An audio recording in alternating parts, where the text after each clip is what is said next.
Shut up and sit down.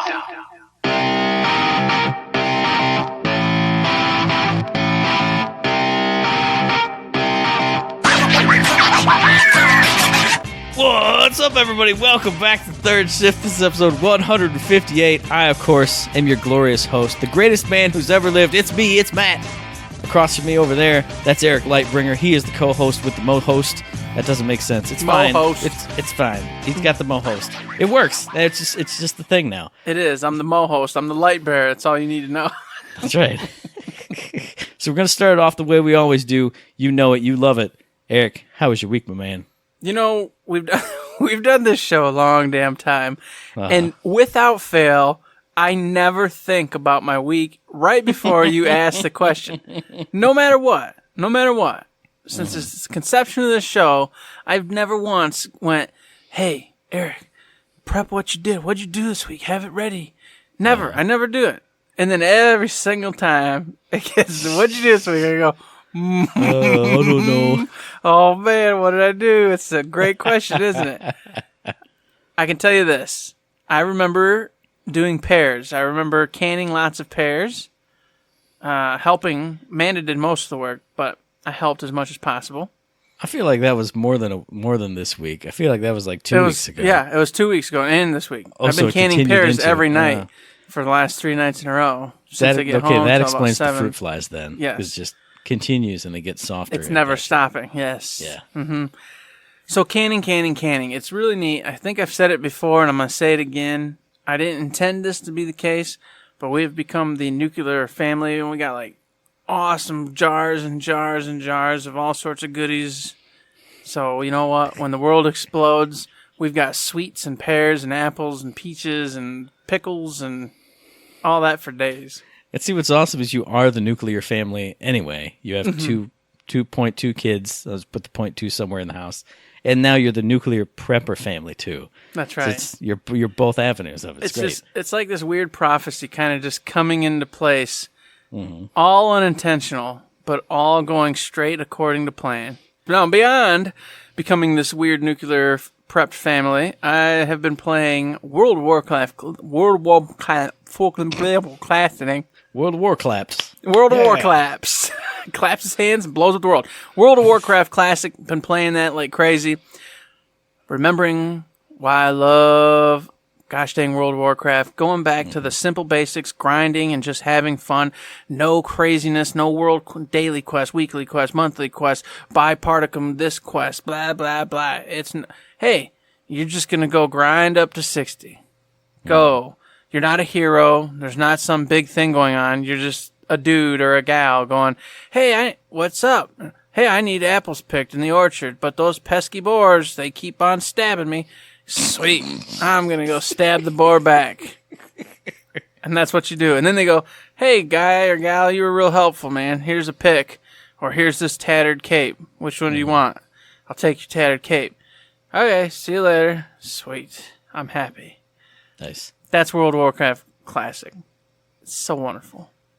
That's kind of what I got into. I did mostly the quests around town. I never got into the daily, weekly stuff, really.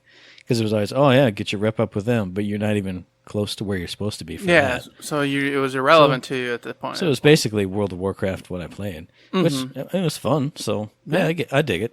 Yep, and I get to go back to that. Of course, because when you did try it out, I was already in the land of weeklies, dailies, and grinding this to get that. You don't even do story stuff anymore. Exactly. So for me, it was all over. That was all in the way past, long gone era.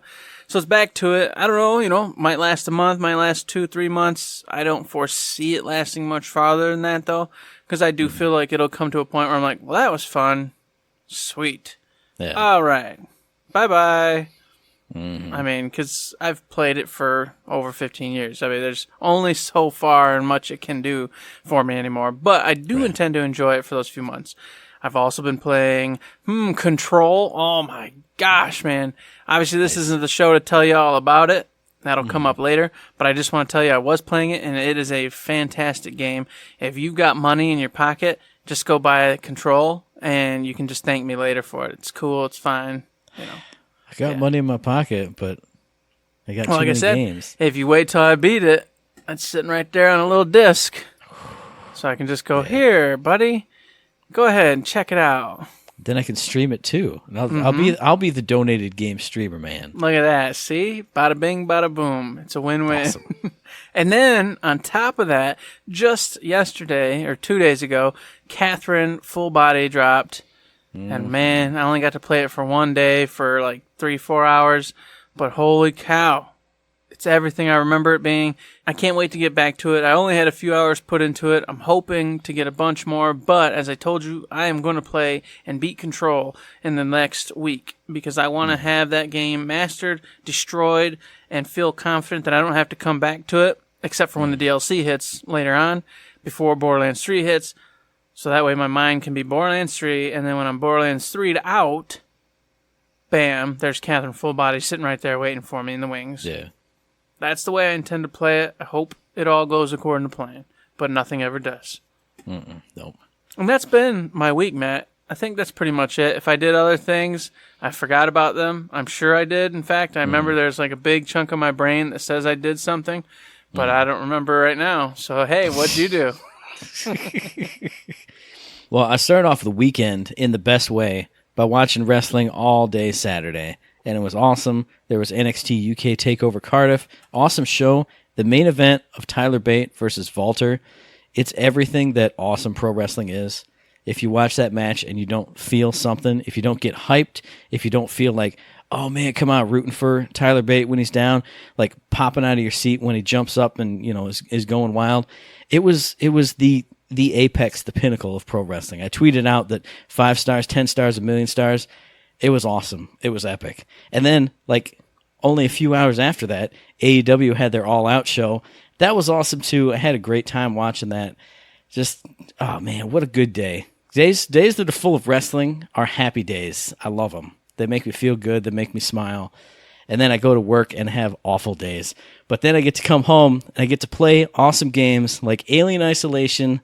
Still loving that game. I will say I mentioned it on the What You Playing that we'll be dropping in the next couple days or so over here. But I do have one issue with that game that I created myself, and it's an audio issue.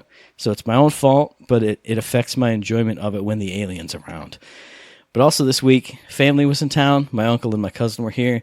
So it's good seeing them. It's always good seeing good people having good times instead of seeing awful people and having awful times like I do certain other days that I go and do other things. But also this week, I was on the video game track. I got derailed. Let's put it back on track by saying I got back into Judgment this week because I was, like Eric said, one of those buffer zones of games are coming out and I want to play something. And I might as well play this because I'm not sure if I'm going to make it all the way to beat it. But then after like 2 hours of playing, it started getting really good and getting really fun. And I found like a bunch of bonkers side missions. And the story started getting really good. And I went, oh man, it's too bad that Catherine comes out the next day because I want to play this and finish this. But I don't know if I'm going to get the chance to. So I'm kind of starting to turn the corner on Judgment right in time to slam into the brick wall that is Catherine Full Body Edition. Here it is. I look at this little sheep man. I look at the little sheep, and it makes my heart happy. He is the wrestling day. When there's no wrestling to watch, I look at this guy, and I make myself happy, and I smile, look at his little oblong eyeballs, and it just makes me go, yeah, I'm a sheep. I'm a sheep. I should put him right here on my shoulder, but it'll fall off because I gesticulate too much. So I'm not going to do that. But what I am going to do is tell you, the game is so good. It's so fun. It's so amazing to be back in the Catherine world again, playing it on hard mode, playing it on remixed mode, with all the assists turned off. It feels like when I played it for the first time. And I die a lot because it's on frickin' hard, and it's frickin' hard, but it feels good when I do. Like I go, okay, not that way, not this setup. I'm going to try going up the middle. I'm going to try going up the side. I'm going to try going over here. I'm going to try all these different things. And then sometimes they work out and sometimes they half work out. And I'm like, all right, I'm going to remember that next time. And I get all the way back up to where that was and I totally forget it. And I find some other cattywampus higgledy-piggledy way to I fumbled my way through and somehow I made it to the checkpoint. I'm the best. And it feels so good. And when Vincent goes, yeah, at the top of the pyramid, I say that myself because I feel awesome because Catherine makes me feel great.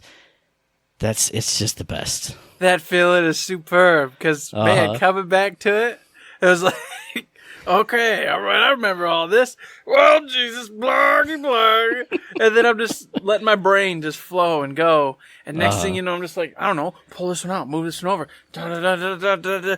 I don't know what that was. That was definitely not any style. There was no cool points in that. But I did it. I somehow finagled my way up, and I made it, so suck it. or I'll remember that, like, the 2-block little ladder I used to make. And it'll go well for, like, 4 levels. I'm like, yeah, I'm just going to cheese it. And then I hit, bam, just a giant wall. Or, like, one of those giant Tetris pieces that I had no idea were in the remix mode. And I'm like, oh, that just ruined everything. Okay. Somehow it worked. Or you get those moments where you're trying to build over here and you're like, oh, but I can't keep doing that. But then you look just to the left and it's like, oh, if I just push everything together, all I have to do is just walk right up.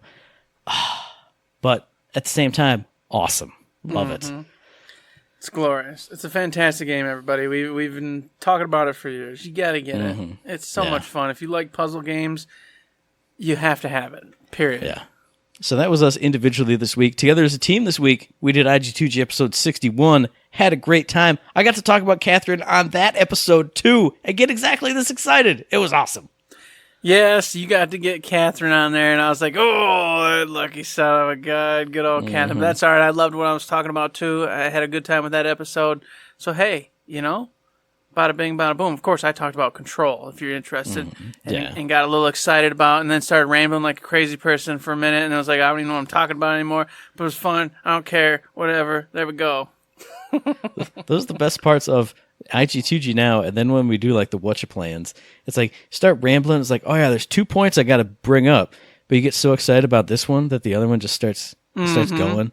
It's like, oh, and now I'm way too far down this rabbit hole to even come back around. To come back, yeah. But actually, before I even beat the game and went on this 5-minute tirade, there was this other cool thing that was over there. But it's so good. It feels good. That's when you know you like the game. You know, that's when you know you're like, hey, I like talking about this one because all over. Oh my god! And then this and this. Oh my god! And then this and this. Look at this toy. Look at that toy. Yeah, it's wonderful. And speaking of shiny toys, you should look at. We got golden keys that are shiny themselves, and then we'll also get you shiny toys to look at in Borderlands 2. And we got 1 million, 1 billion, 1 trillion VIP codes from a buddy at 10K Beers on Twitter. He is the official Third Shift Me VIP reporter. I didn't retweet anybody else's code, Sean, so you are the man today. I am supporting you like you support us. So make sure you guys go hit up the Twitter, the Reddit, the forums, the Instagram, hit up your preferred shift code and VIP code provider, and get yourself some free loots. I'm telling you right now, that it's like a madhouse. These VIP codes popping out all over the place. It's crazy. How do you even keep up? It's so impossible. I mean, well, I know how you keep up. Huh? You go at Third Shift Me on Twitter, or you go to thirdshift.me under the shift code segment. Yeah? That's how you do it. Oh my god, man, that's phenomenal. It's actually possible. Holy cow. Thank you, Third Shift, and thank you, our official freaking reporter, 10K Beers. You're amazing. You guys just know everything. Ah, golly gee. Wish a sorry sap like me could figure out how to go over there and click the button and put in all those codes. And one other person that I want to give a thank you and a shout out to, and it could be many persons, it could be one person, I don't know, but at DG Shift Codes on Twitter followed us recently, so I followed back. They do a lot of these shift codes and the VIP codes, but also lately over the past few days, they've had community members donate I think it's the flak head that you can get in Borderlands 3, like a code for that. And then if you redeem the code, you also get entered into a contest for a custom Xbox One controller and then a bunch of other stuff. So really cool giveaways and stuff that their community members put out that they retweet out, and then I tweet that. So make sure everybody can get in on possibly winning cool Borderlands 3 stuff and then external stuff outside of that. So make sure you guys follow at DG Shift Codes because they've been giving out a bunch of cool stuff lately. It's really cool. That is pretty cool. That's pretty neat. I wasn't even aware of that because, of course, you know, I don't really go on our Twitter thing very often. I just follow us, and then I stay on old Eric's boring old Twitter, or I don't get to see all the cool things we're up to. Poor me. And speaking of poor me and poor things I don't get to go to, everybody. Tomorrow or today, as you're hearing this, all you awesome fans out there are going to be down in Texas at the cool, awesome, super awesome Gearbox freaking Borderlands 3 launch party. And you know what? I don't get to go, but I'm not jealous. I'm not saddened too much. I'm happy. I rejoice because we already know a couple people who followed us and hung out with us over the years, like Anasni, Deverex, if that's how you say it. You know me, I'm terrible with names. Sorry, Dev Owens. You're talking about our buddy Lowlines, Richard Devereaux. Hey, I'm trying to call him by his Twitter handle now. You know what I mean? Oh, I didn't know that he changed it. He's still just Lowlines to me. Lowlines, yep. We got several people we know that are going to be turning out there, along with tons of course, the Borderlands staff. They're going to be there. It's a super secret location. If you put in for the invite and you got it, they sent you like this really cool code and stuff. And then when you put the code into the website, it launches this super secret message that tells you where to be for this party. That is awesome. I would love to be part of like a secret party where I got super coded messages on where I got to be at. And then to boot, when I get there, there's freaking crazy DJs, crazy beers and drinks and foods and music and friends and oh, man. No, I'm sad and jealous. You've made me sad and jealous. I wasn't before, but then you told me about super secret coded messages. Yeah, I know, right? It's so neat. It's so cool how that all went down. I am very actually sad that I can't go, but if there's anybody that hears this before they go to that party, make sure you throw some high fives for Third Shift out to everybody involved and say, great job from Third Shift. We're freaking supporting you. We're up here in Michigan, and we went to, like I said, we went to the old Comic-Cons here, and we've been repping Borderlands, doing what we can, doing Gearbox work up in the forgotten state of Michigan. Up in the frozen tundra. I almost said the Tiberian North. That's not right. We're basically up in Siberia. That's it. That's right. We're in the Arctic Circle. We're talking to polar bears and penguins. That's the wrong hemisphere. Whatever. Doesn't matter. Nobody knows that. I'm the only one who knows that. It's fine. I know that, but we're the only ones that know that. Because we're up here. Yeah. We see, there's no penguins here. Must be the other one. I studied Antarctica for many years, so I don't know why. Yeah, of course you did. Anyway, up here in the frigid Northlands, we still love the Gearbox and the Borderlands 3. So like you said, give them a shout out. Say, hey, Third Shift loves you guys. Wishes they were here. Take a selfie with me, and I'll send it to them and make them sad and jealous all over again. That's what you do. So our presence down there will be forgotten and it will be missed. But you know what? Our presence up here, repping at the Michigan Comic-Con, having that Borderlands 3 booth as we did, is bringing Gearbox to us, everybody. You saw them already at Michigan Comic-Con, but come the end of October, October 31st, November 1st, and 2nd, or maybe 3rd, who knows? I don't know. Time is irrelevant to me. UmaCon is coming to Detroit, and guess what? We're going to see our boy Jim Ferronda. Woo woo!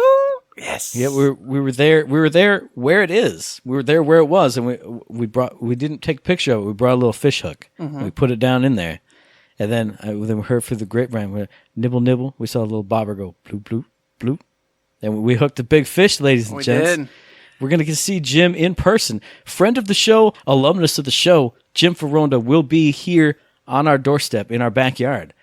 And we're gonna see him. So you can be jealous of us this time. That's right. And not only do we get to hang out with Jim, but we're also going to get to go see John St. John. And we're going to pitch our idea. You all know what we're talking about. Oh, yeah. You know what we're talking about. We're going to get Dukem Nukem. I can't even say it. Because it's too good. You don't want to spoil it and get somebody in the line in front of us going, oh, hey, I got a great idea for some Nukem Dukem game. And they'll say it wrong because they heard it wrong right now. And then we'll come up and be like, no, out of the way, sir. Boom. The real game is called... You won't know. That's right, because we can't have you all sniping up there at the UmaCon, taking the grand idea away and getting us out of Randy Pitchford's ear. That's right. Because John St. John, as soon as he hears, he's going to go, hang on, boys and girls. Clickety clack, clack, clack on the old cell phone. Randy, bam, it's your boy John. And Randy's going to be like, wow. And then boom, we're in like magic. Just like magic, because Randy Pitchford will hear it. And he'll shuffle us into his deck of approved content creators. That's right. Boom. That's how we do it. That's how we Tie make it our all way in. back in. And then we got Handsome Jack's voice actor there too. What's his name, Eric? You're the guy who remembers the names, right? John Deverox. You're just putting together pieces of names. You can't fool me, Eric. I don't God damn know it. anybody's name. It's impossible. What are humans? So yes, the whole Borderlands, Gearbox, Duke Nukem connection, Battleborn connection, it's all there. All the things we talk about, the people will all be there at the show. It's going to be great. I'm going to be standing in lines. I'm going to be glad-handing. I'm going to be slapping backs. It's going to be awesome. Eric's clickety-clacking. I can't stretch it out any longer. All right. Eric. That's all I got. You know what? Damian Clark. There you go, everybody. That's right. That's of course that's it. God damn it. Yes. I knew this, but I didn't know it, and I could not conjure it. I Yeah. tried. As soon as you said it, I went, oh, So there you but go. it wasn't in the punch bowl. We're so sorry, Handsome Jack. You got to forgive us, though, because we haven't had you on the show, and I'm a dummy, so it's all is forgiven. You can't be mad at dumb people. It's in their nature. We're like getting It's like mad getting at a tiger for eating you. Yeah, or well, an he's a ant tiger. for What do you stealing your expect? candy. I mean, you know, what do you think he's going to do? Or a bear for eating you. Duh. Dumb's going to be dumb, you know? You can't expect anything more. So that's two great events coming up, either occurring as you're hearing this or coming up later this month. But hey, there's also a great event in the past. If I turn around and look, there it is. Oh, it's PAX West. Yeah, there it is. It's just right back there. Right in hindsight, just happened. Just came and went, everybody. Gearbox, of course, had their usual panel up there, which I shouldn't say that because, of course, they skipped the previous year. So is it a usual panel? I don't know. Sort of, kind of. It's what they usually do when they have a panel. So That's it's their true. usual There you go. panel. It's their Just the usual- panel's not always there. There you go. Whatever. It all's the same to me. They were super stoked about it because, of course, Borderlands 3 is right around the corner. There's all sorts of news and cool stuff to talk about. The fans were super stoked about it because, of course, they finally announced Borderlands 3. So anything Gearbox talks about right now, everybody's going to high five and be happy with and content with. And I just want to point out real quick, we said this from year one. You announce that's Borderlands 3, and no matter what else you talk about, everybody will be happy. Until you announce Borderlands 3, nobody's going to be happy. And we've seen it just on the Twitter. I mean, we used to see it all the time. Oh, Battle Plan's up. Shut up, where's Borderlands 3? Oh, look at this cool Battleborn thing. Shut up, where's Borderlands 3? Now it's, hey, check out this cool thing. Sweet, awesome. That looks really dope. I'm excited because I'm already excited. So now anything you give me, I'm going to love. Yeah, we because call you're it. We're you're awesome. getting the big candy bar you wanted in the first place, and now they're just sprinkling candy and sprinkles all over, and you're just like, Yep. damn, this is great. This is the best world ever to be in. Whee, flying high. So just saying, Gearbox, you could have saved yourself a lot of trouble and just announced Borderlands 3-4 years ago, and we'd have been all great. Just saying. Now see, now you got me second guessing. Now I'm thinking, well, you could announce it, but then if you don't show it off, Then could then have that's turned into a scenario that Final Fantasy went into. But that's not even fair because that was like an 11-year process, not a That's true. 3-year process. So it's not the same, but still, I get you. Anyways, it doesn't matter. It's all irrelevant. We've moved so far beyond that, I don't even see it anymore. I want to talk remember about the Dark Ages. No, What are the Dark those? Ages are gone. That's right. They're all gone. We're in the Bright Ages, the Light Ages. This is where I burn up, but you know what? I can't wait to burn up. That's why the light bearer is here. He's here to bring the light. That's it. It's all coming full circle. So yes, all kinds of good things from the Gearbox panel. Hey, I'm just gonna say it. I enjoyed the show. It was a good show this year. There were a couple little tiny dips, but nothing major. What about you?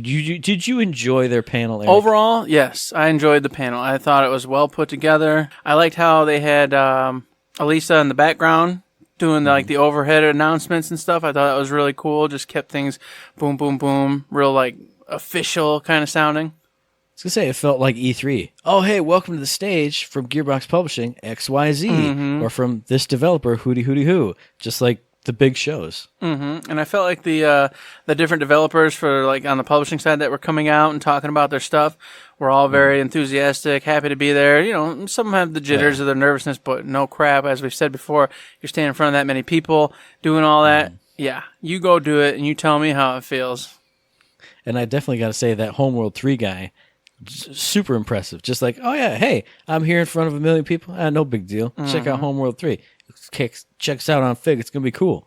So like he was engaging. Like we've said before, none of us are Homeworld gamers. I've never played one before in my life, but just when you get a dev that's that engaging and friendly and professional, it makes me want to support him by playing that game. It makes me more interested than I would be otherwise.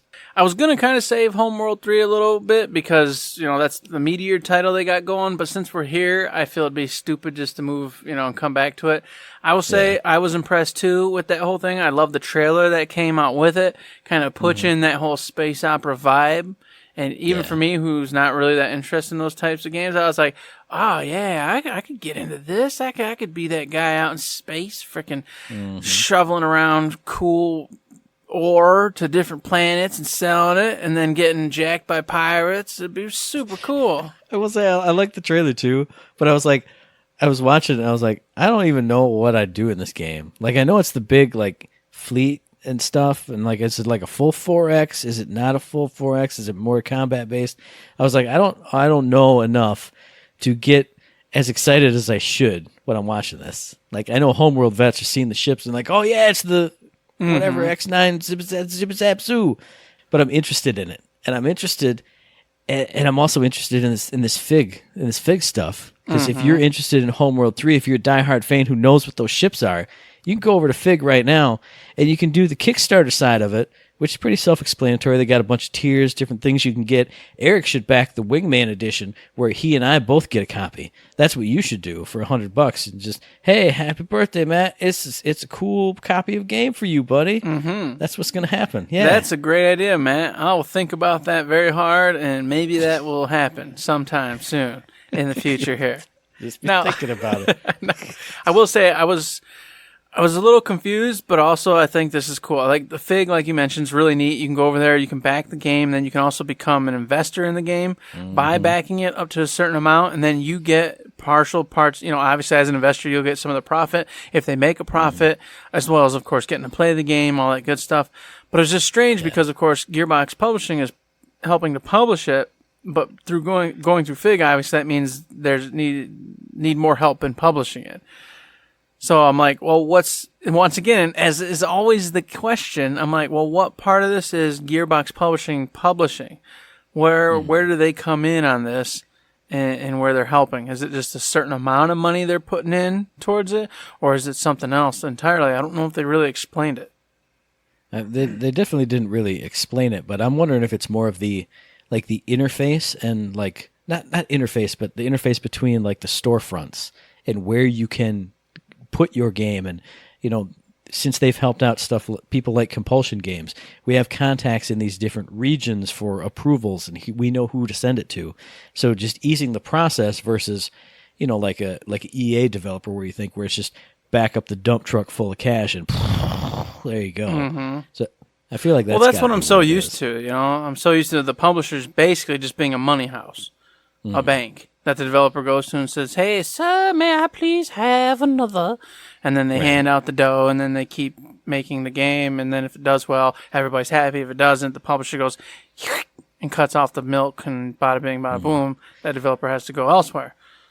Well, it just makes more sense now from a development and publishing standpoint to do it this way. Because if you have a bunch of buzz, and you can get a bunch of money via Fig or Kickstarter, that lessens development costs for you and the publisher, so you can make, I mean, with this influx of money, you can make the kind of game you want, and the publisher doesn't have to, again, dump the truck or have to worry about retaining you after this game, you know, making you do a different kind of game, whatever that is. So it's smart, and like I said, if they've got that ways to help you out other than monetarily, it just makes it better for the developer. I think it's a win-win all around. Well, I think it's a win-win all around, but I also think it's a smart move on Gearbox Publishing side of things because it feels to me, and this, of course, may not be the case at all. I'm just looking at it from the outside, but it feels to me like they're learning. Like they're going and they're doing different aspects of the publishing side to all these different games. And it feels like it's kind of they're stretching their muscles and gaining strength and figuring out where they shine at, what they're good at doing, what they can help with, how to do the helping and the different angles of publishing, and then can move forward from there. It just feels kind of like they're getting their wings and their muscles and moving forward. And it's pretty, I don't know, it might not be that at all, but just from the outside, that's what it looks like. It looks like they're kind of just doing tons of different small things for a bunch of different developers to see what works, what sticks. Yeah. Yeah, definitely. And I mean, when you got talented teams like they do at Gearbox, you can find all the different people who are better suited for this angle or this avenue or this bit, and then building your team and your brand all around it. It's it's just smart to do. And we breezed over it, but I want to mention, because that investment thing on Fig looks and sounds freaking amazing. Because it's the first thing you see. It's like, oh, invest $500 per share and get a copy of the game. And it's kind of complicated, so I probably shouldn't go into it on the air, but it sounds so cool. Like if you invest in the game, that goes into the Fig funds, and depending on how big that gets, Fig gets a revenue cut from, full final sales of the game, which they also split up into dividends for the investors based on the number of sales. It's really cool. I read up the whole thing. It got me really excited about backing games in a different way than I've ever thought of before. So just that there is a website that does this, that offers, people or investors or just regular schmoes who want to support a game, a new avenue of doing that and possibly getting rewarded for it in the back end. I think that's just awesome. So even if nobody's interested in it, go check it out because it's super cool and interesting on its own. I agree with that. There's so many other cool and interesting things that happened here with the Gearbox publishing team, Matt. I want to mention Astroneer as one of them, all right? This one's a small one. They came on board. They were showing some more of their game. Their game's obviously already out, but Gearbox Publishing, once again, as I said earlier about taking these different angles, is once again taking the angle like it did with Fortnite, and that it's going to go ahead and use its publishing arm to help them bring out a physical copy of the game. So if you haven't got a hold of this game or haven't seen it yet, soon enough you're going to be able to pick it up, physical copy edition, if that's something you choose to do. And I didn't really understand what this game was about, okay? I should have done my due diligence and went and watched some actual gameplay for a while. But the trailer was really cool, really colorful, real lighthearted and fun. But unfortunately, it didn't really tell me, or at least me anyway, it didn't tell me what the game was really all about. But I will say I was at work watching the PAX West panel once, and then I was at home cooking dinner watching the PAX panel the second time. So my attention was only about 65-70% both times. Well, I will say my attention was there other than typing in our Discord to each other about cool stuff. I didn't really get it either because it was kind of a lighthearted and fun type of trailer, but just judging from the camera work and the perspective from which the trailer was shown, it looked like another VR game because you could look down and see the controller and hands manipulating it. So it made me think that there was a VR game, maybe like a No Man's Sky kind of exploration, goof around on a planet. I'm not 100% sure because I don't think I'd heard about it until the teaser tweet from Gearbox official saying, "Hey, we're going to be talking about Astroneer at the show." I'm going to be looking into it a little bit more just to see what it's about because, like you said, I'm not 100% sure either. It kind of had the No Man's Sky vibe to me, where you're exploring and getting minerals and ores and whatnot from a planet, and then harvesting them to build things or make things. That's kind of where I thought it was going. But hey, you know what? That's the best I got. I don't know. I mean, it makes me curious just because of how lighthearted it was, and fun and silly the trailer itself was. So I mean, maybe it is that, but just with a, maybe you make goofier ships. I don't know. We'll look into it. We'll let you. I was gonna say, now that we know it exists and it's there, I'll go watch some gameplay and check it out and see what it's all about. That way we can cover it properly once the physical editions come around. Yeah, absolutely. And another cool thing from Gearbox Publishing, it's another thing that was teased, and it was one of those, oh, and hey, by the way, you guys can play it right now. Bulletstorm Duke of Switch Edition. It's out now on the Switch. You can go play it if you want some more Bulletstorm in your life, which I got to tell you, when I was watching that trailer, I went, I miss playing Bulletstorm. I miss you and I drinking beers, playing through those Anarchy stages. That was a blast. So if you want to have a blast on the go, in your hands, get yourself Bulletstorm Duke of Switch Edition. I am not going to lie, man. I saw that and I went, first off, I just want to play Bulletstorm again. And I want to play it with Duke again. Because when Duke's voice came on, I was just laughing. I've played it twice with Duke. And I was still just laughing, man. It's just the way they did it. The way they did it with Duke and that. And I'm not spoiling. I spoiled it a long time ago. But for those fresh and they're like, oh my God, I haven't seen anything. This is crazy. I won't spoil it. But the way they do Duke in this, just phenomenal. I love it. I didn't expect it the way they did it. And then when they did it that way, I went, that's perfect. That's exactly the way they should have done it. And having played it, even just, they were playing like random lines in different places where he wasn't. And when I heard the lines, I was like, I could picture it right in front of my face. Duke Nukem. Remember it for later, baby. Yep. Like, I know where that is in the game. It's perfect. It's awesome. It was good. It's a great game. If you still to this day haven't checked it out, you gotta do so. It's a whole lot of fun. And Matt was saying, the Anarchy part where go in there and do the co-op stuff, the online. Oh my gosh, man. Just a good time. I love playing with randos who ruin everything for you. That's like the best. The best. That's why I specifically said playing with you and not with everyone else.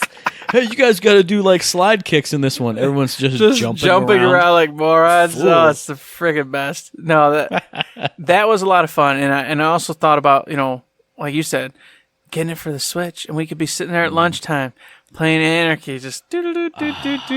Oh, dude, that's awesome. So, I don't know. If you want to hook us up, Gearbox, you know where we're at. You know our number. Hit us up. You know what I'm saying? We love Bulletstorm. We've always loved Bulletstorm, and we'll keep on loving Bulletstorm.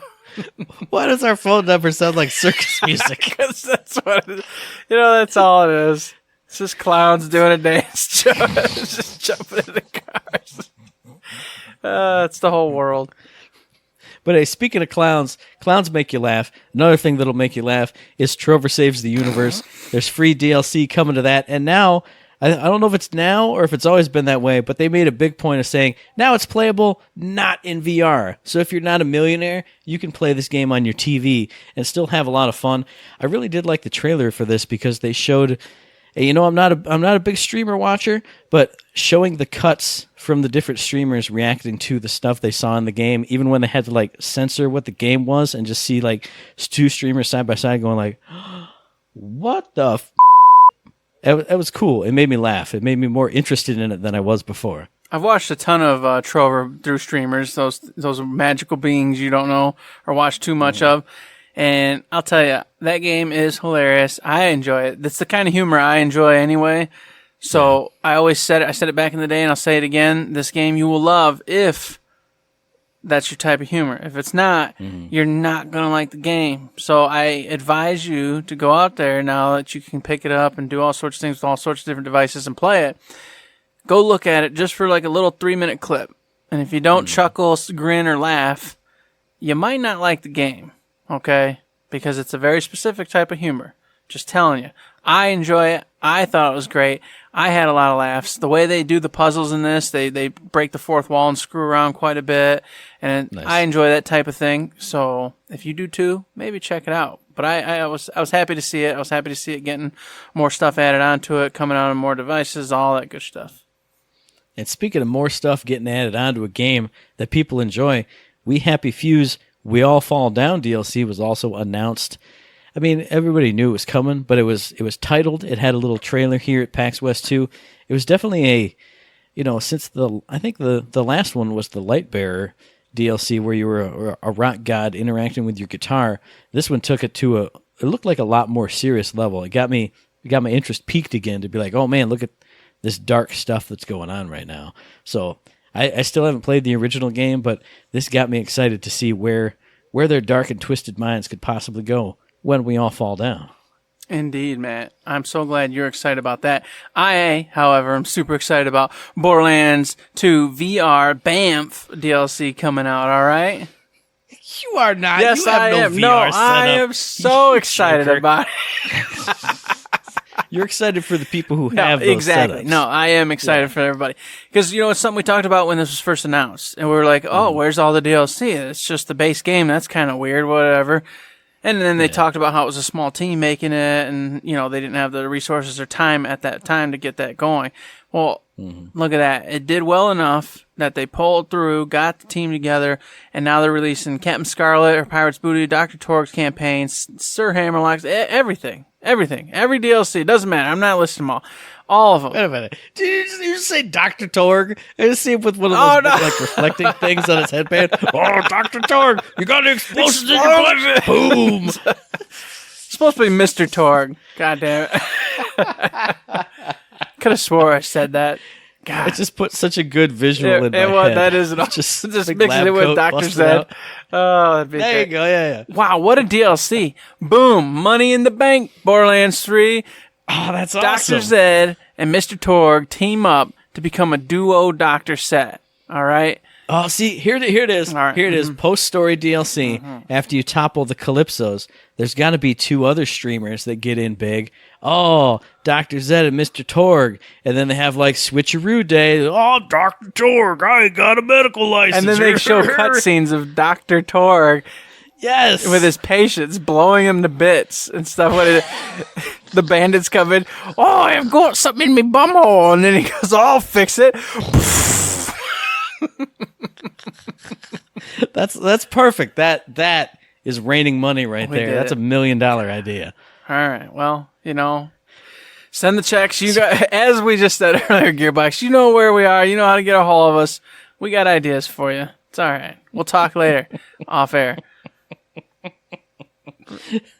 So another great idea that they had during this presentation was they had a Risk of Rain 2 trailer, and they were showing that off, and everyone was like, wow, cool, Risk of Rain, yeah, when's it going to come out? Boom, right now, suckers, out on PC, Xbox One. It was out on a Switch too, right? Switch too. Wait, and I said PC, what I meant was PS4. PS4, Xbox One, it's out on all the consoles. So now you can risk your reign anywhere you want to be. Just boom, there you go. You sure can. I was super excited to see that it's out on all the consoles, and then the whole, it's out now, go get it, bada bing, bada boom. But before we move off of it, I just want to say that trailer is so cool. I love the whole attempt 1, then attempt 47, then attempt 100. It just brings back a lot of good memories for me playing, the games I've played throughout history, especially one I talked about earlier, World of Warcraft, where, you spend 97 attempts on a boss to beat. Just that's getting true. a little bit further, adapting the scenario, bringing in an extra mage and getting rid of a shaman you don't need, da-da-da-da-da.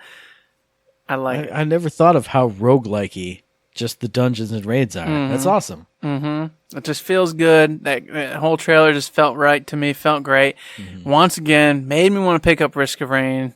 Well, Risk of Rain 2, sorry. Shouldn't say Risk of Rain. Risk of Rain 2, but God bless. So many games, you guys. There's so many games. This is ridiculous. And there were so many games there at PAX West. I think we pretty much got them all. That's all I got right now. Oh, yeah, that was all the publishing stuff, except for, of course, Borderlands itself.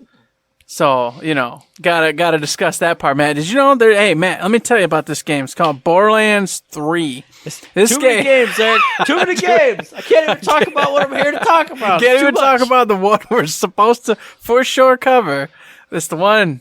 This is it. Jeepers. Matt thought it was over. It's not over. It's never over. We're wrapping the show. I had it written there, but it's on the bottom with the after stuff. Oh, man. Terrible. You terrible goon. You terrible banana. So, of course, I'm going to tie these two things together to shorten it up just a touch. Randy came out, said, hey, we're going to be talking about some Borderlands 3 tonight. But before we get to do that, I want to announce that we're going to topple Third Shift. We're going to destroy those goons once and for all. And we're bringing out the Borderlands Show, hosted by the kind of funny crew, Greg Miller and Fran Marabella III. And it broke my heart and made me happy at the same time. Because I do love Greg Miller, and I do love Fran Marabella, and I do love Kind of Funny.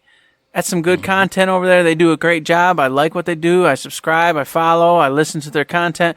However, they're up in my house now, and I don't appreciate it. I don't appreciate you in my house, Greg Miller. I did not invite you into my house. So please take off your shoes, come sit in this chair, and you talk to me. Well, see, they're still in our house, but we still have, that, like, the bedroom that you can't go into, or, like, the attic that we never showed to anybody. Yeah, we just never opened. Because we got all the publishing stuff. We got all the side news and stuff. They're not going to be like, oh, man, Risk of Rain 2. They're just going to be talking about Borderlands. Exactly. And not only that, they're going to be formatting it more along a monthly type show. I'm sure it'll be in a podcast form, but it sounds like they're aiming towards some antics and goofballness and videos and things they're going to show while they're having their conversations. So it's in the streamer / podcast realm. But even though I'm just kidding, the more the merrier. The more people you get out there doing these shows, doing stuff, it's awesome. It is, Matt. Matt's shaking his head, everybody, because he's like I was originally. He's like, "Don't you come in my house? Get out." But you weren't supposed to say that. That was me. Oh, sorry, no. In the Discord. No. We gotta let everybody know. But no, I will say, and I wondered about our friends at the Borderlands 3 show, and obviously they haven't had an episode for a few whiles now. But I was like, oh man, they actually like took almost their entire idea and they just rubber stamped it. They went, hey, we are the Borderlands show now. The Borderlands 3 show, sorry guys, you're out. So, or maybe they got a cease and desist. Hey, we're coming up with the Borderlands show. Maybe that's why they haven't done one. Cornholio, why is it? Is that what happened? Well, I know another thing that happened. You can tell me. I won't say it on Twitter. There was that whole sub-motto thing. I know Cornholio really sided with him big time on that. And there you go. That could be it. So there's a lot of drama. Boys and girls, let me tell you, you even touch your toes into this podcasting streaming world. Oh my gosh. Wowzers. It's like sometimes it's nice to be up in the frigid north. Exactly. When you're in the tundra, just forgotten and cold, it's great. Because all of the things that get shot at you, boom, they're hitting icicles, baby. You can't touch us up here. You can't throw a rock that far. Exactly. Ain't happening. It's not making it. But as I was saying, on this weird random tangent we've gone down, they are coming out. They're going to have a monthly show. Of course, being the big names they are, they're going to get all sorts of really cool guests. I want to rival that. I don't know if it's going to happen, but we're going to try to. We're going to stay in it. Right. We're going to be in it to win it, you guys. Because you know what? Hey, it's Third Shift, and nothing can stop us, baby. Woo! Right? That's how that's supposed to go. Right. That's absolutely right. No, and it's awesome, too, because if they're sticking around, they're doing good, that means we're doing good, because they're going to get all sorts of really cool tidbits, nuggets, information. As Randy Pitchford himself stated, they're going to get the cool dates for the first DLC, all that announced there, so we'll be listening, we'll be watching, and we'll be taking the news, giving it to you. If you don't like what Greg Miller's throwing down, you don't like what Fran Mirabelle is throwing down, that's okay. You come on over here, we're going to listen, and we're going to tell you about it anyway. Or you just go on every Twitter announcement of the Borderlands show and just put #support Third Shift. Boom. And they'll be like, what's this? Oh, then they have to know. That's right. They'll be like, oh, sorry, we just showed up in your house uninvited. Next time we'll send a text. Perfect. They do us dirty, we do them dirty. You know what I'm saying? Back and forth we go. This is bad. They're going to start throwing stones up here. I don't like it. They're going to get trebuchet. I'm sorry. We're getting off track anyway. So with that announcement, with the Borderlands show coming, he then had Paul Sage come on board with Mean Muggin himself, and then Mean Mugger. And then I forget the other one. Maybe Matt can save me. I don't know. But there was 3 of them. The other one I forget the name of. I'm so sorry. I don't know any names. You guys all know this. Why do you even try? It's been a while. I just remember Paul and the Mean Muggin Anthony. Paul does most of the talking anyway. I mean, that's usually the way it goes. True. So he got up there, and then he talked about, here's the important part, the Guardian ranks, which he kind of went more in depth on, and then afterwards they released a nice little shtick showing you everything that's going to be happening in those 3 different branches. So I don't know if we want to just quickly go over what they are, like just throw out the names of it or not. I'll just reiterate, I guess. You got the Enforcer, the Survivor, and the Hunter. And then you got critical damage, grenade damage, gunfire rate, melee damage, vehicle damage. That's the Enforcer. Duh. And so on and so forth. I'm not going to do it because he's shaking his head. Go check it out. I hugged my head. I didn't shake my head. I just went, oh, man. Hey, here we go. People want to know this stuff, man. They want to know. That's what they're here for. They're listening so they don't have to go read it themselves and watch it themselves. But if everybody's on blackout, like we said, maybe they don't want to know everything that's in every tree. Okay, fine. Well, you know what? There's an Enforcer, Survivor, Hunter. There you go. Take a wild stab at what you're going to get from those 3 branches. So like we said before, you got damage, you got survivability, and you got miscellaneous, right? That's pretty good. And then he kind of went further to detail. We were going up in the air on whether or not this was going to be individual hunter or all around. And it is just going to be like badass. It's all around. So these are going to be points that go in, and then they're going to affect all of your Vault Hunters, period. So you'll have to make sure you're choosing carefully, and you're going to kind of be niching yourself into a certain role because of those Guardian ranks. One thing I did really appreciate watching it, you know me, I'm not a focus in on the menu and get everything kind of guy. Like when they teased the skill trees, I wasn't into that. One thing I did notice is each of those Guardian ranks that not the ranks but the individual slots, when you unlock each one, it said, it also unlocks this skin or this head. So getting in-game customizations via the quote fingers badass ranks, kind of like you always used to, but now you have control over it. Now you can actually choose which ones to unlock. And maybe if you're doing a damaged one, maybe you get like some blood, a bloody skin or something like that. Maybe they can tie that in too. That'd be pretty cool. Yeah, I was really excited to see that because, like you said, it gives you more control over what you want to get. I was like, that's neat. And then on top of it, just getting extra rewards on top of making your Vault Hunters more powerful. It's a win-win. It's just more rewards, more dopamine getting shot into you and getting stuff, which is what this game's all about. And it encourages you to diversify at least a little bit because you can't get all the skins if you don't unlock all the little slots at some point at least. So, yeah, it's that double-edged thing of you diversify and checking everything out, but then it's also you can tailor yourself to play your own way, like we've said on like the past 15 episodes. You play your own way. That's how this. Here you go. Here's more. Here's more of that. Why can't I hold all this? Play your own way. Well, speaking of playing your own way, Matt, they revealed that True Vault Hunter mode is coming back, and that will be the way you play as a badass endgame individual. But will you be able to play your own way still remains to be seen, because we still don't know how big of effect the corrosion damage is going to be and what you're going to need from that to be in this mode, or whether it's going to be more along the lines of just I feel like this is the way they're going, where it's going to be elements are going to be just way more important in general. If you're going up with someone where you've got to use electricity, you will have to use electricity. There will be no getting around it. And I believe there's been a breakdown already of the different stats and pluses and negatives for the different individuals with, fire immunities or whatever, and what you'll need to get past them, and then True Vault Hunter mode, the differences in those. I don't remember where I saw it anymore. I think maybe it was Admiral Baharu talking about it, but I could be wrong.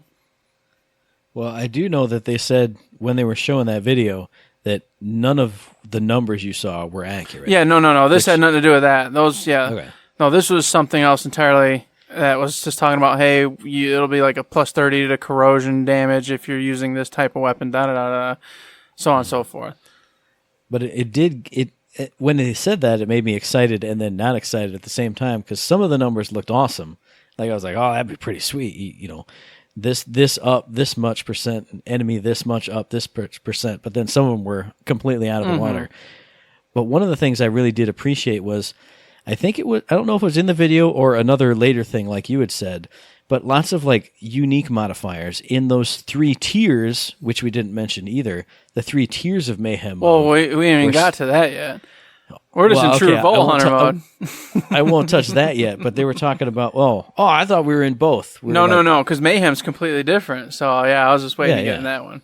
But we can jump right in. I was just geeking Matt's about Mayhem. He's geeking out. He's so excited. We'll just skip right over True Vault Hunter mode because everybody already knows what that one's all about. The big excitement today, or as of PAX West anyway, was the Mayhem mode. This is what Matt's already kind of digging into and getting excited about. For, yes. It's like the rift system in Diablo. Everybody said it, and I'm going to say it too because that's exactly what it is. You go Mayhem 1, Mayhem 2, Mayhem 3. Mayhem 1's obviously the easiest of the 3, and then what happens is you apply Mayhem 1, and then it gives all the enemies in that area or wherever you're going a bonus to their stats and way they operate. So you'll never know what you're going to get. You may all of a sudden have to have crazy fire damage for some enemies and ice damage only for others, etc. Obviously their HP goes up, everything else, shields, But what excites me the most is you you teased it there, but then you didn't give good examples. The ways to play, like say, oh, in this area, bullets have a 25% reflect chance for everybody. The examples they gave, like that, the idea of changing up the way the whole game operates. That's what I wanted Mayhem mode to be. That's what it sounds like it is. Whether, stats up and down and damage up and down, that's one thing. But when I put the stick in the slot and it says now, if you apply cryo damage, it makes the enemies fly up in the air or something. So, ridiculous stuff. Like, even just, like, man, it's so cool. I can't wait to find out all the different ways they change all these different areas that we're going to be running through hundreds upon hundreds upon hundreds and thousands of times. And then, if I wanted to play it a cool way, boom. If I want to play it this other crazy way, boom.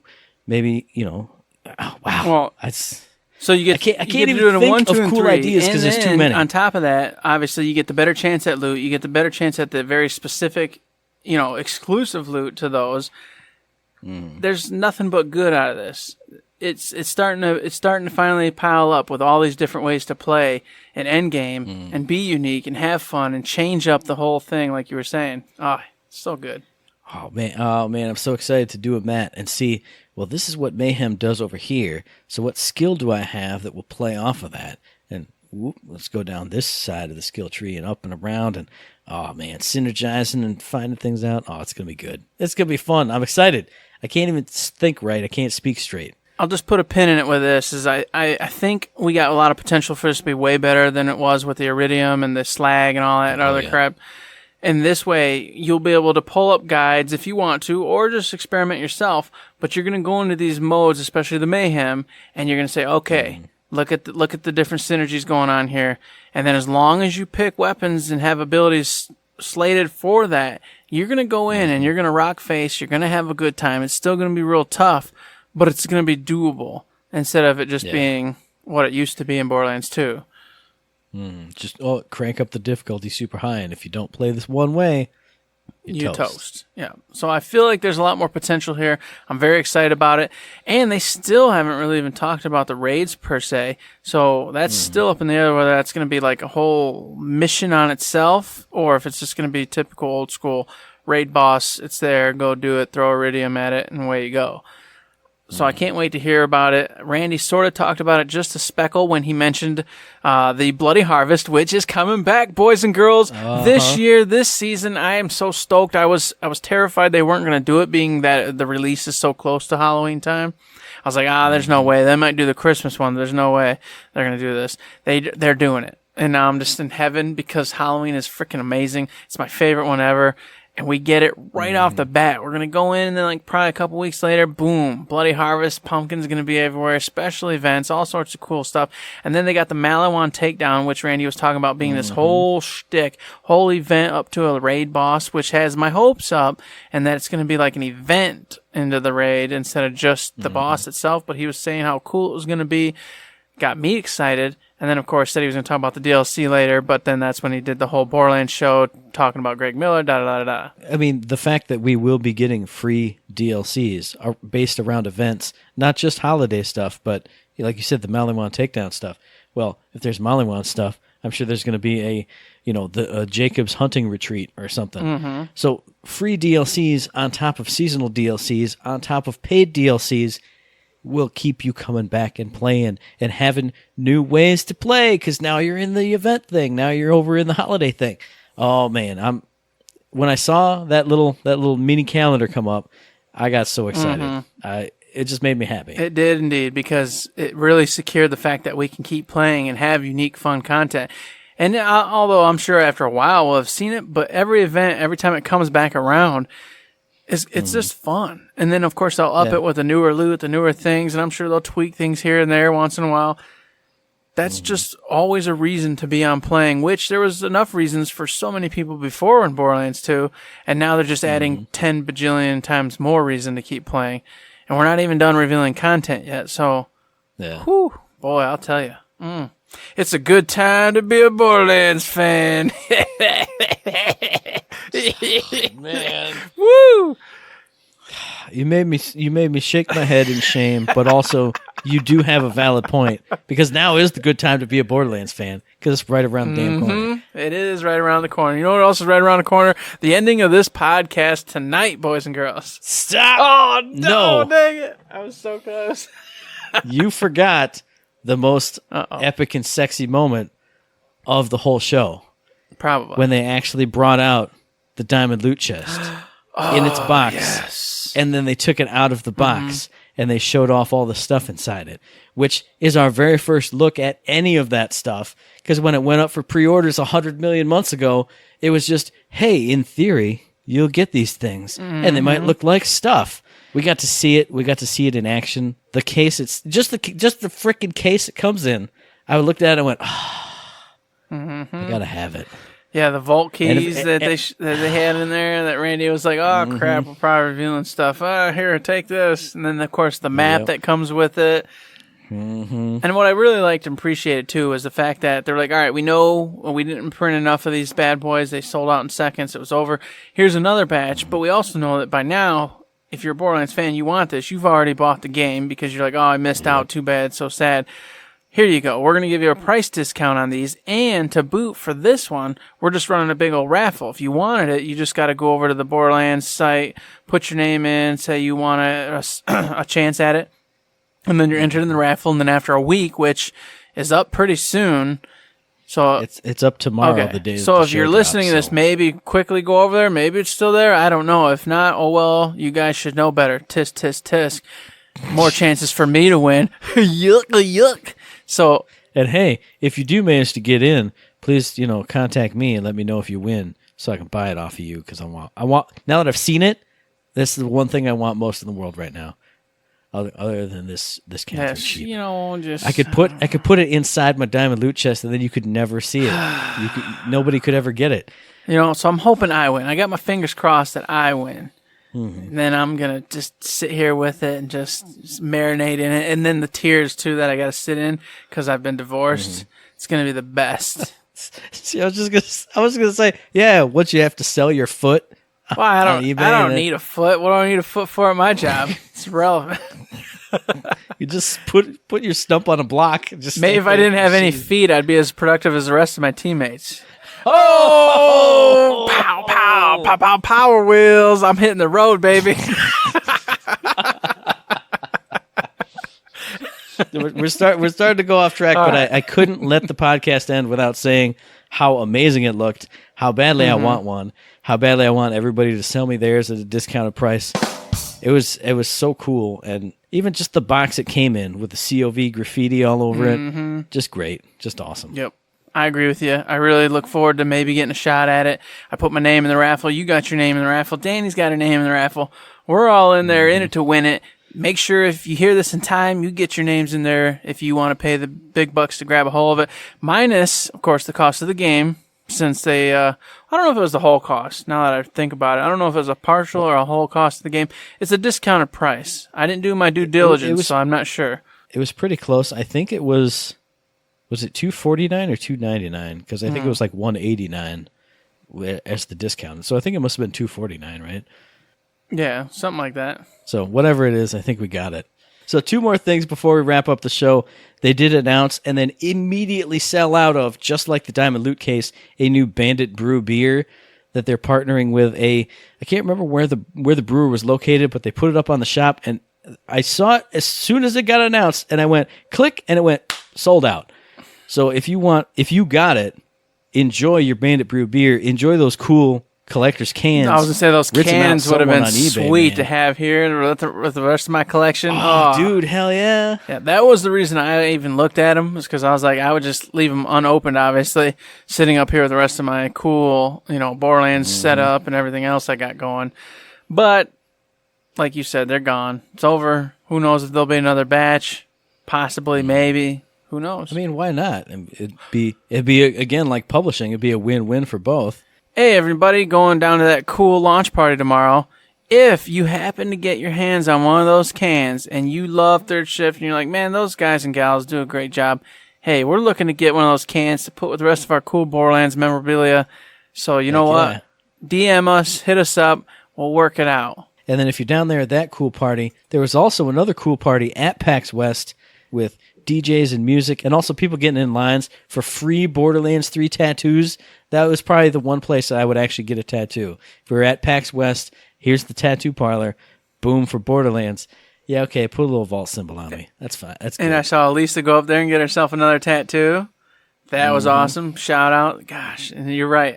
I've already got a couple tattoos, but I would have gotten another one for sure if I'd been there, because why the hell not, man? Why the hell not? How could you How not? could you not do it? And it's free. Oh, man, a Borderlands symbol right behind my earlobe. Woo! Oh, there you go. God, it'd be perfect. Perfect. I just get it across my face like Handsome Jack. There you go. Just Because everybody's accepted where we work, so they couldn't get rid of you. That's true, actually. Mm-hmm. It is. What did you do, man? And get a white contact to put in the one eye. I stared into the depths of knowledge. I know more than all of you could ever know. I was running the machine real hard this weekend. Something bad went down. That's when I tell you guys not to touch stuff on here. This is reason. This is why. Mm-hmm. That's a reason. But I think that finally wraps up all the content on my show notes. What about you, Eric? You got anything else? No, that wraps it up. Before I destroy Discord and kill it with a fork, that's it. I did it. We did it. We finished it. We got her done. So if you guys got any comments on the show, anything we missed, let us know what you're most excited about, or if you got any questions, any concerns, any kind of feedback at all. If you got your hands on one of those cool cans of beer and you want to send it my way, let us know via email at info@thirdshift.me. Tweet at us at ThirdShiftME, and find us on Facebook under Third Shift. Indeed, you can find us there. You can also find us over on Patreon. If you like what we're doing, like what you hear, consider heading over there, throwing us $1, $2, $3, $1,000, any kind of bucks. Very much appreciated. We treat it just like a tip jar. Anything and everything's really cool. Helps us pay bills, which we just did recently. So you know what? It's a real thing. Got to pay bills and keep this thing going. I don't know if y'all know, but you can't just put stuff up on the internet for no fees. You got to pay. This isn't the 90s Yeah, anymore? this isn't the You can't 90s. just go on GeoCities? No, you got to pay people to do things. So, we encourage you to do that. If you cannot, we totally understand. I would usually give you the rigmarole about the $1 million thing, but I got a little scared because somebody told me they had a dream about it and they think it might actually come true. And then I really thought about if it actually comes true, that we'd actually have to open up this Food Lion. Yeah. And it's terrifying because with $1 million split 3 ways, it's not actually that much. Well, we have to pool it. Yeah, we'd have to pool it to open the Food Lion, but So it's still $1 million. if it's a successful business, it might be all right. But if it's not, we're in a lot of hot water. Dude, we will have a whole aisle dedicated to babies in jars. And that is a The successful patented business. cold cocks products. So And the cold cocks right on the other side of the aisle. there's no way it could Babies in fail. jars on one side, cold cocks on the other. No way. It If could one fail. All doesn't right, work, the other one damn You're sure bringing will. it back. You're bringing it back. Hey, come on, everybody! With that $1 million, we will open up a Food Line. We'll have a mascot running around being ridiculous. It'll be great. We're gonna have, as we mentioned, cold cocks patented in there. We're gonna have babies in jars.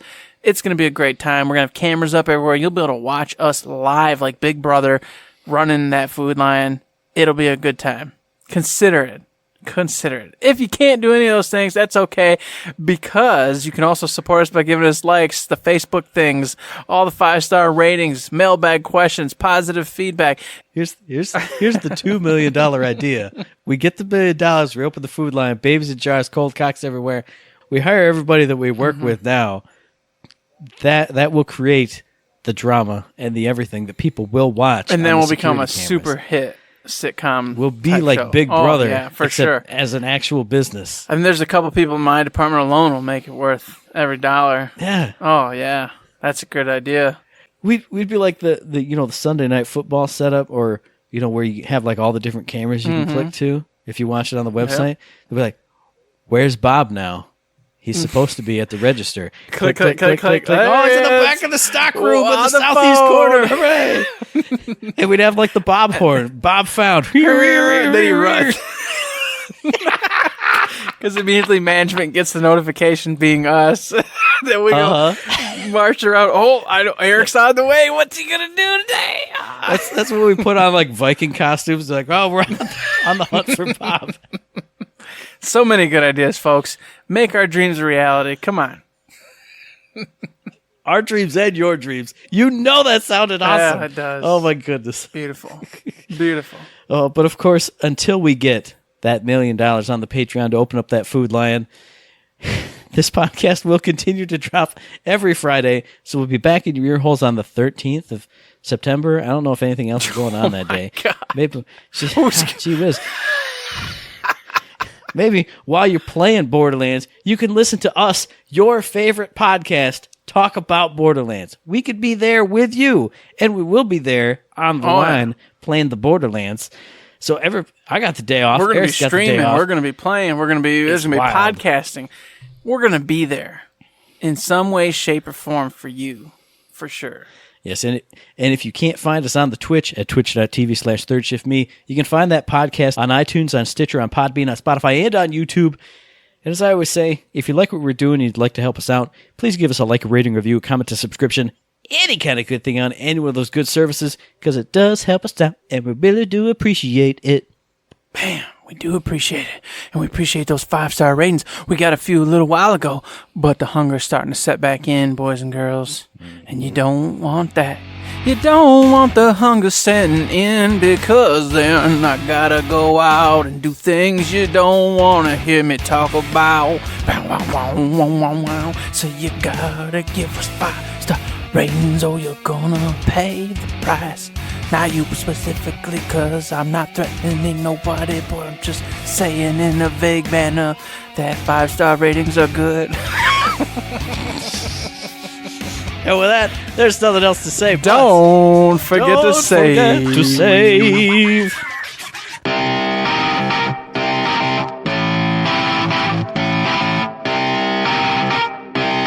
Shut up and sit down.